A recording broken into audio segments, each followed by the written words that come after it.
Pongamos este tiempo en las manos de Dios.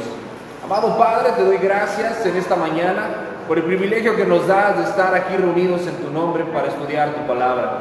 Háblanos, Señor, transfórmanos, que sea tu Santo Espíritu guiándonos por medio de tu sabiduría, de tu consejo y de tu palabra escrita, para que podamos ponerla en obra, para que seamos transformados hasta la imagen de Jesucristo. Te lo pedimos, Padre, en tu precioso nombre, Jesús. Amén.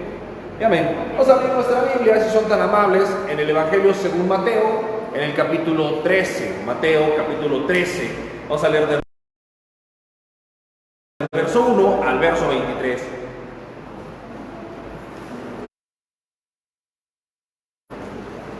Es una historia muy conocida, es la parábola del sembrador. Mateo capítulo 13, versos 1 al 23. En Mateo capítulo 13, versos 1 en adelante, dice así, acompáñenme en la lectura. Aquel día salió Jesús de la casa y se sentó junto al mar. Verso 2. Y se juntó mucha gente, entrando él en la barca se sentó, y toda la gente que estaba en la playa les habló muchas cosas por parábolas, diciendo: he aquí, el sembrador salió a sembrar. Verso 4. Y mientras sembraba, parte de la semilla cayó junto al camino, y vinieron las aves y la comieron. Parte cayó en pedregales, donde no había mucha tierra, y brotó pronto, porque no tenía profundidad de tierra. Pero salió el sol, se quemó, porque no tenía raíz, se secó. Verso 7. Y parte cayó en espinos, y los espinos crecieron y la ahogaron. Verso 8. Parte cayó en buena tierra y dio fruto, cual a 100, cual a 70 y cual a 30 por uno. El que tiene oídos para oír, oiga. Entonces, acercándose los discípulos, le dijeron: ¿por qué les hablas en parábolas?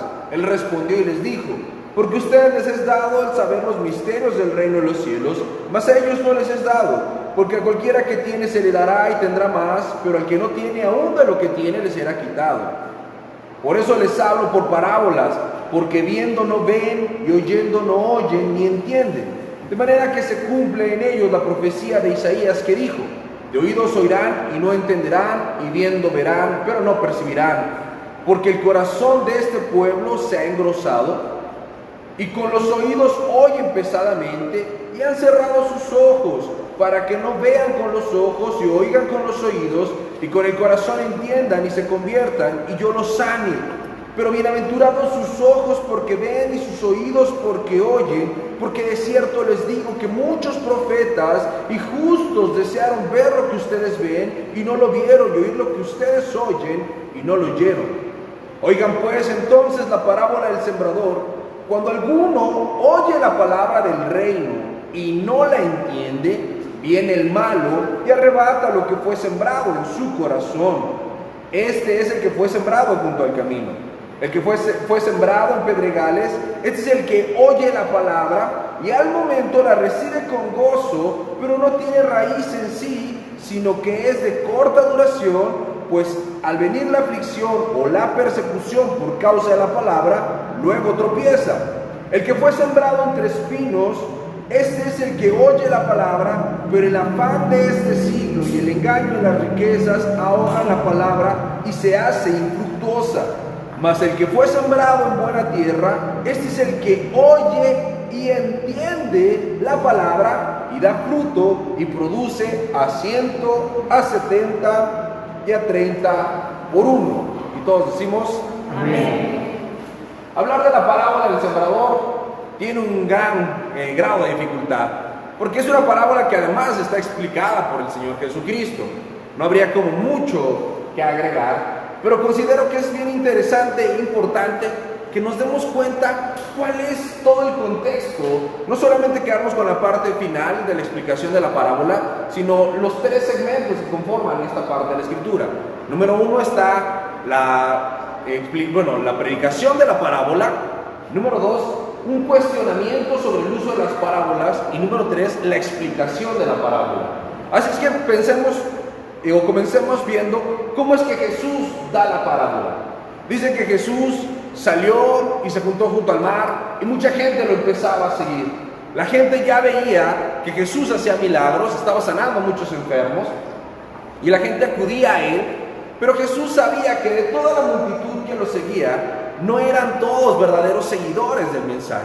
No importaba cuánta gente tuviera alrededor a Jesús, Jesús no estaba impresionado por las multitudes. No quería llenar un estadio. La meta y el objetivo de Jesús no era ser el hombre más popular, más conocido, ni con más seguidores.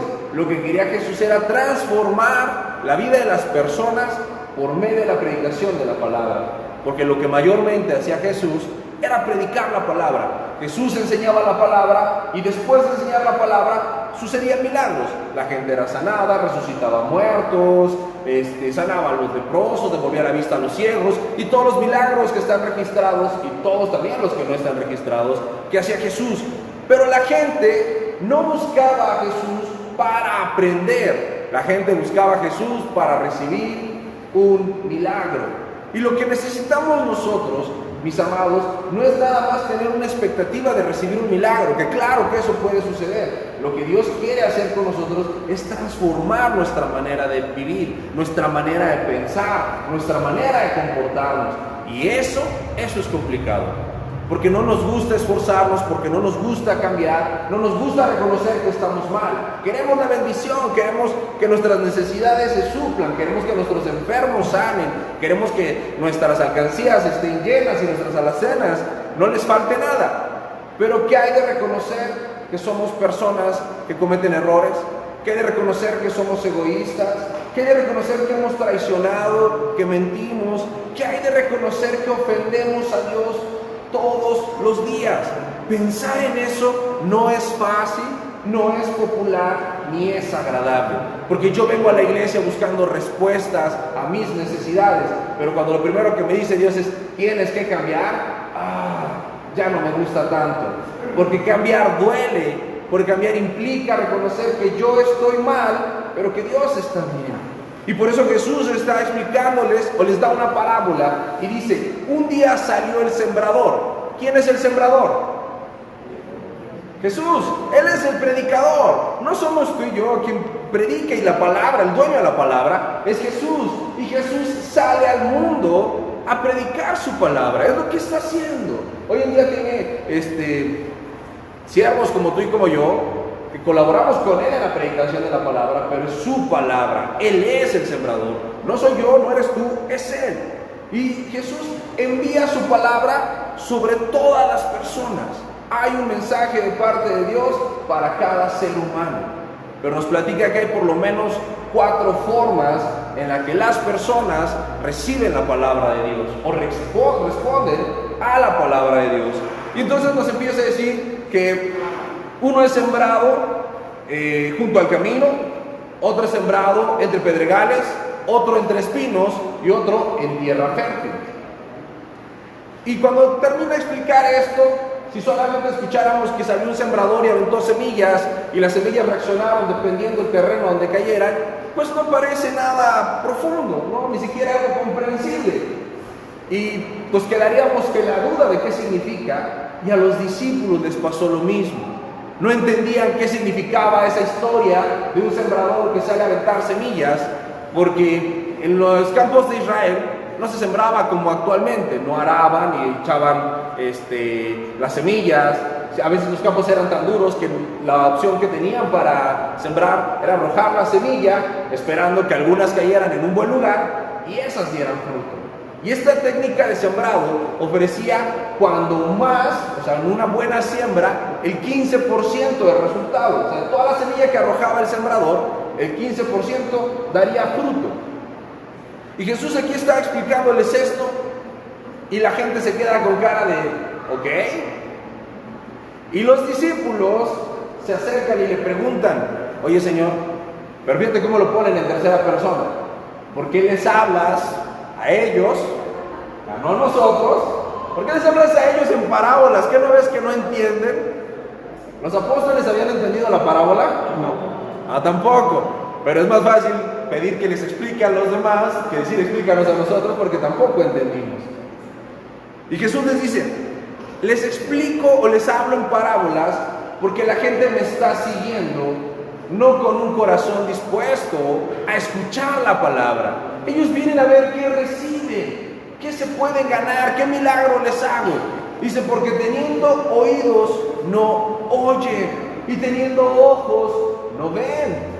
Y no quería decir que físicamente eran sordos o ciegos, pero sí quería decir que se hacían los sordos y los ciegos ante la verdad de la palabra. Cuando tú y yo leemos la Biblia es un espejo que nos refleja, que muestra quiénes somos. Y por ejemplo, la Biblia tiene un versículo muy famoso que dice: no levantarás falso testimonio contra tu prójimo. En otras palabras, no mientas. Levante su mano, ¿quién de ustedes en la última semana ha levantado un falso testimonio? Y los que no la levantaron también, pero solo no levantaron la mano. Todos mentimos, tenemos una tendencia a mentir, pero minimizamos el pecado de las mentiras. Sentimos que no es tan grave. Pero cuando tú lees la Biblia y te habla de que no seas mentiroso, porque dice también la Biblia que ni los mentirosos heredarán el reino de los cielos, entonces la mentira tiene un gran peso. Pero en tu conciencia y en tu mente a veces no queremos reconocerlo. Y eso es ser sordos teniendo oídos y ser ciegos teniendo ojos. La Biblia también dice que ames a tu prójimo. La Biblia también nos habla de la pureza sexual, que no tengamos pensamientos, que no codiciemos la mujer o el hombre de nuestro prójimo. Y como son cosas que no son evidentes ante los ojos de los demás, muchos se dan licencia y se permiten estar codiciando y estar pensando y estar buscando cosas que la Biblia prohíbe. Pero no lo vemos tan grave. Y dice Jesús, esta gente no me está buscando con un corazón deseoso de conocerme para ser transformados. Esas personas solo me buscan para ver qué les doy. Como cuando los reprendió después de la multiplicación de los peces y los panes. Dice, me siguen porque vieron que les di de comer. No es la razón, la motivación correcta. Jesús no estaba tratando de quedar bien con la gente. No dijo, ay, no los voy a regañar porque qué tal día dentro de 8 días no vienen. No, Jesús quería que la gente lo siguiera por lo que Él le ofrecía. Y lo que Él les ofrecía era la verdad de la palabra de Dios. Y dice, por eso a ellos se las platico así, porque solamente el que quiere aprender, pregunta. Solamente el que realmente quiere ser transformado, se cuestiona. El que lee la Biblia y la lee por encimita, y aunque no entendió nada, no pregunta nada, ese no está siguiendo a Jesús. Ese no está queriendo recibir más de Dios. Levante su mano, ¿quién de ustedes entiende absolutamente todo lo que dice la Biblia? Bienvenidos al club. ¿Quién está queriendo aprender todo lo que dice la Biblia? Amén. Esa es la actitud correcta. Si hay algo en la Biblia que yo leo y no entiendo, tengo un problema. Porque una parte de la Biblia que yo no entiendo es una parte de la Biblia que a mí no me sirve, que no me está cambiando. Si hay algo en la Biblia que yo no alcanzo a entender cómo eso se aplica con mi vida, ¿de qué me sirvió haberla leído? De nada. Fíjate cómo Jesús nos dice, después de que les explica a los apóstoles, para qué les habla en parábolas, como diciendo, porque quiero ver realmente quién quiere aprender, quién quiere recibir lo que yo tengo para ellos. Y los apóstoles querían aprender, pero querían parecer que eran sabios. Y también ese es un problema. Creer que sabemos sin saber es un grave problema. Porque tenemos que ser sensatos y tenemos que ser maduros para reconocer que yo no tengo todas las respuestas. Especialmente los casados. ¿Por qué pelean los matrimonios mayormente? Son peleoneros. ¿Por qué son peleoneros? Por todo. Por el dinero, porque la familia. Peleamos porque queremos tener la razón. Por eso peleamos. Porque si yo opino sobre la familia de alguien más, yo opino pensando que mi opinión es una verdad absoluta. Y si opino sobre cómo gastamos el dinero, opino pensando que es la mejor manera de hacer las cosas. Si fuéramos humildes y reconociéramos que no lo sabemos todo y que tenemos mucho que aprender, la vida sería más fácil y vendríamos los domingos a seguirnos capacitando para saber cómo vivir. Estuve compartiendo la palabra, trato de compartirla todas las semanas, y hablábamos con unas personas acerca de esto. La vida es tan difícil lejos de la Biblia. Porque te enfrentas a un montón de posibilidades absolutas, infinitas, todo pudiera pasar, ¿no? Y un nivel de conocimiento mínimo. ¿Cuántos de ustedes saben qué va a pasar hoy a las 6 de la tarde? Yo tampoco, no sabemos qué va a pasar. Tenemos conocimiento mínimo del futuro. ¿Cuántas cosas podrían pasar? Muchas. Podría aparecer un nuevo virus, podría aparecer una guerra, podría haber un incendio, un terremoto, Dios no lo quiera, una inundación. Pudieran pasar muchas cosas. Es 19 de septiembre. Pudieran pasar tantas cosas y conocemos tan poco. Enfrentarse a la vida así es una locura. Es un acto casi suicida. Pero Dios, en su infinita misericordia, nos dejó todo un manual de vida escrito. Ni siquiera platicado, escrito, para que si tú tienes duda lo consultes. Pero ¿cuántos estamos enfrentando la vida con la verdad de la Biblia?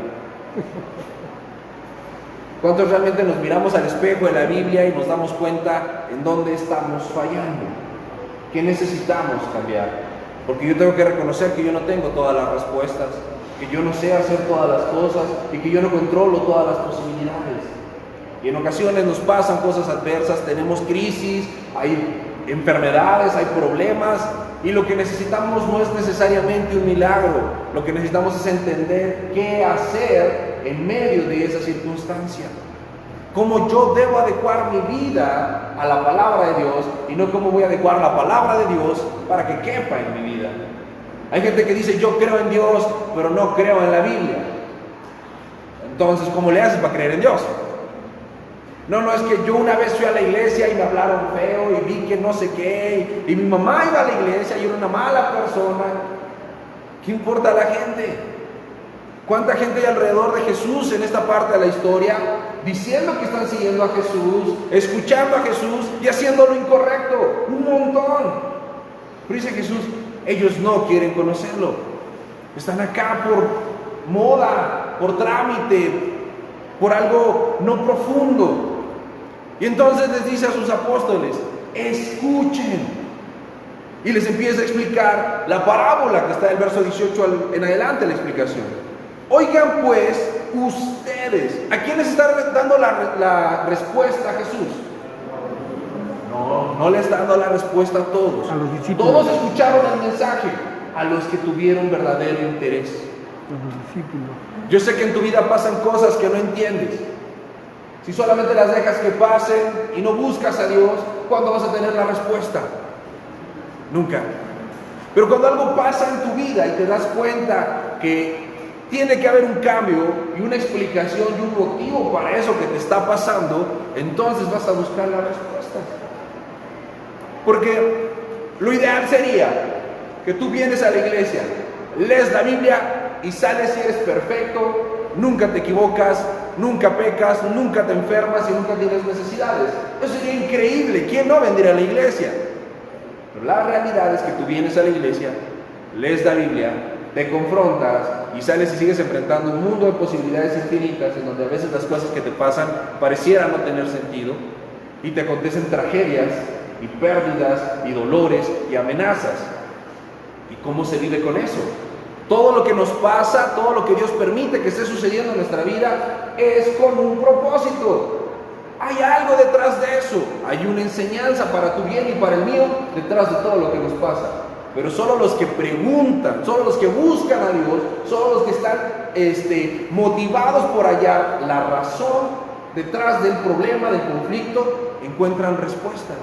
Por eso Jesús dice, oigan ustedes, ya no es para todos, ahora es para el grupo de los que quieren entender qué es lo que Dios está haciendo, qué es lo que Dios está hablando. Y les dice, oigan ustedes la parábola del sembrador, ya se las había dicho, pero óiganla bien porque no le pusieron atención. Cuando alguno oye la palabra del reino y no la entiende, viene el malo y la arrebata. Le arrebata lo que fue sembrado en su corazón. Este es el que fue sembrado junto al camino. ¿Puedes ver lo importante, lo trascendental de entender la palabra de Dios? Porque si tú escuchas la palabra de Dios o lees la palabra de Dios, pero no la entiendes, no se queda en tu mente. Yo les pudiera preguntar y a veces les pregunto, ¿de qué hablamos la semana pasada? Y muchas veces es de, ¿qué dijo? ¿Sí viene? Porque a veces solamente escuchamos la palabra, pero no la entendemos y rápido se nos olvida. O si yo les preguntara, ¿quién está haciendo su devocional? Supongamos que todos levantan su mano. Yo les preguntaré, ¿qué libros estamos leyendo? Todos, ¿qué estamos leyendo? Mateo ya se acabó, ¿verdad? ¿Cuál seguía? ¿No? Y estamos así. Porque cuando no entiendes la palabra de Dios, una parte de la palabra que no entiendes, una parte de la palabra que nunca, jamás te va a ayudar. Por eso es importante estudiar, meditar, profundizar, no solo leer. No es como leer el periódico o como leer Twitter, que vas leyendo las noticias. La palabra de Dios es información vital para tu vida. Pero cuando uno lee la palabra de Dios y no la entiende, viene el malo. ¿Quién es el malo? Satanás. El diablo. Y te quita lo que te fue dado. La Biblia es un tesoro. Aquí está el poder de Dios, es la voz del creador del universo. El mismo poder que hubo en la boca de Dios para decir, sea la luz, y se hiciera la luz, es el mismo poder que está escrito en cada una de estas palabras. Es un tesoro, es un privilegio, pero si no lo entiendes, de nada te sirve. Entonces, tú que estás aquí esta mañana escuchando este mensaje, tendrías que procurar que cuando leas la Biblia, la entiendas. Que cuando alguien predique, le entiendas al que predique, y si no lo entendiste, pregúntale. Porque si no, ¿de qué te sirvió? De nada. Yo no soy muy bueno explicando la Biblia, pero espero que Dios me ayude y la puedas entender esta mañana. La segunda situación, ya no estamos hablando de que quedó en el camino, dice, el que fue sembrado en pedregales, este es el que oye la palabra y al momento la recibe con gozo.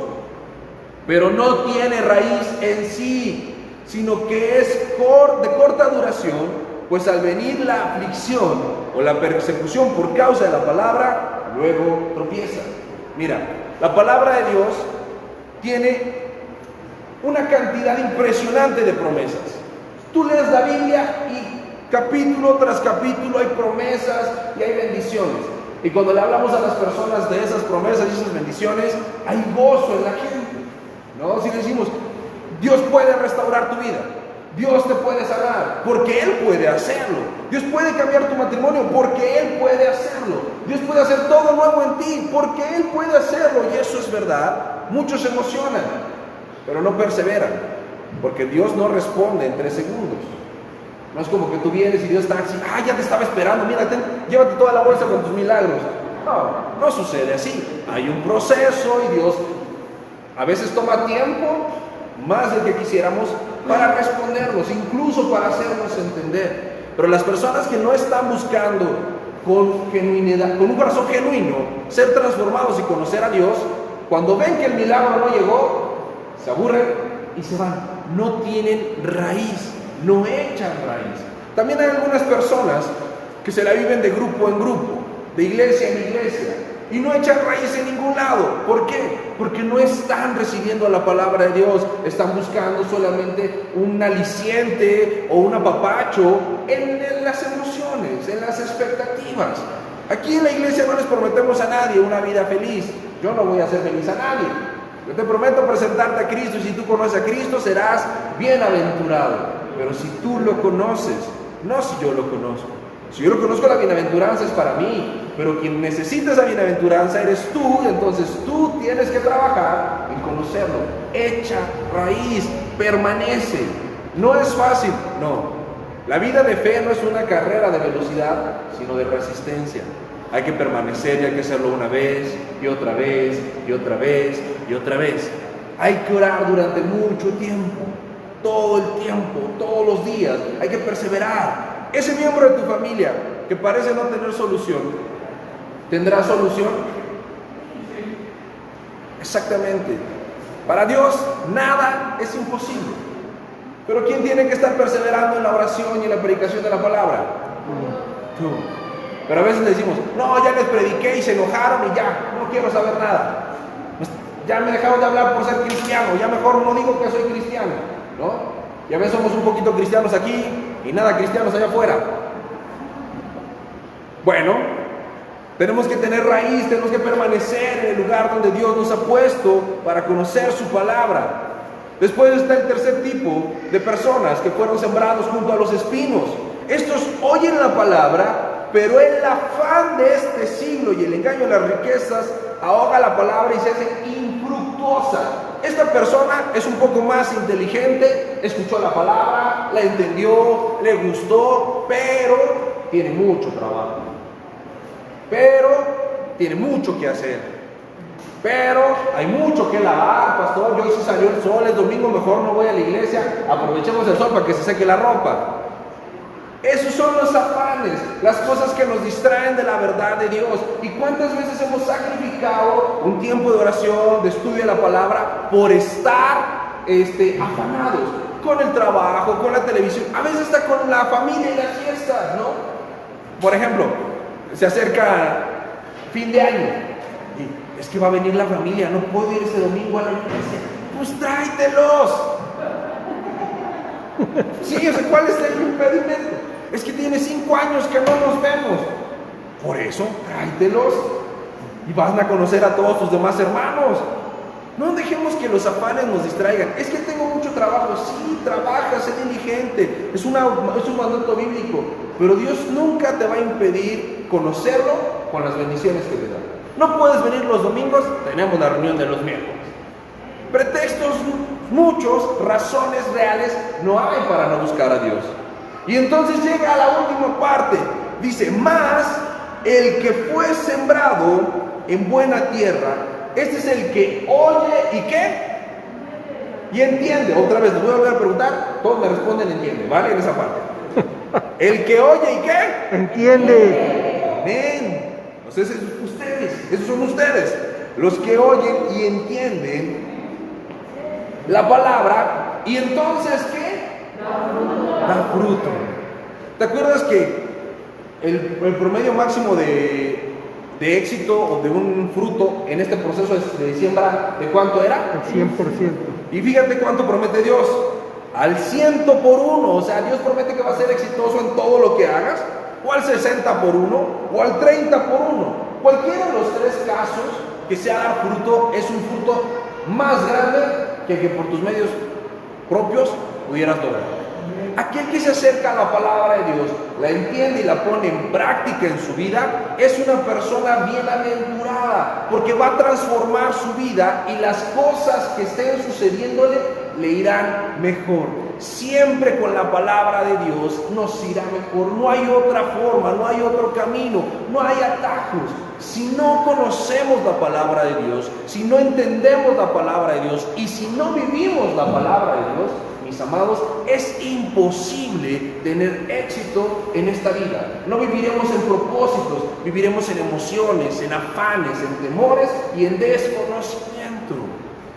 De esto se trata la vida de fe. Tenemos un manual impresionante, tan detallado, que te habla de todos los temas y te da la claridad en cualquier situación. El principio de la sabiduría es el temor a Dios. Y no encontrarás temor a Dios fuera de la Biblia. Amén. Vamos a terminar orando, si les parece. Amado Padre, hoy expuestos ante tu palabra y ante tu verdad, reconocemos que hemos tenido oídos, pero no hemos querido oír, y que hemos tenido ojos, pero no hemos querido ver. No hemos querido ver la realidad de nuestra vida. No hemos querido reconocer que nos equivocamos, que no somos perfectos, que hay tanto aún que cambiar dentro de nosotros. No hemos querido reconocer que tu palabra nos confronta y hacemos oídos sordos a aquellas cosas que no nos gusta escuchar. Pero esta mañana, Señor, queremos ser diferentes. Queremos tener oídos que oigan y ojos que vean tu verdad, para ponerla en práctica, para no perdernos, para no estar como aquellos que no entienden la palabra y les has robado lo bueno que les había sido dado, o aquellos que no echan raíz y no se profundizan y no permanecen en tu palabra, o aquellos que ponen pretextos como los afanes de la vida y los deseos de los ojos para alejarse de ti. Ayúdanos, Señor, a hacer esa tierra fértil, esa buena tierra donde tu palabra caiga y dé su fruto y lo podamos dar al 30, al 60 o al 100 por 1, conforme a tu voluntad. Ser personas que se conforman a la imagen y a la estatura del varón perfecto. Amado Dios, bendice a estos tus hijos e hijas con el poder de tu palabra. Que mediten en ella, que permanezcan en ella, que no se aparten ni a derecha ni a izquierda, sino que hagan y cumplan todo lo que en ella está escrita para que les vaya bien.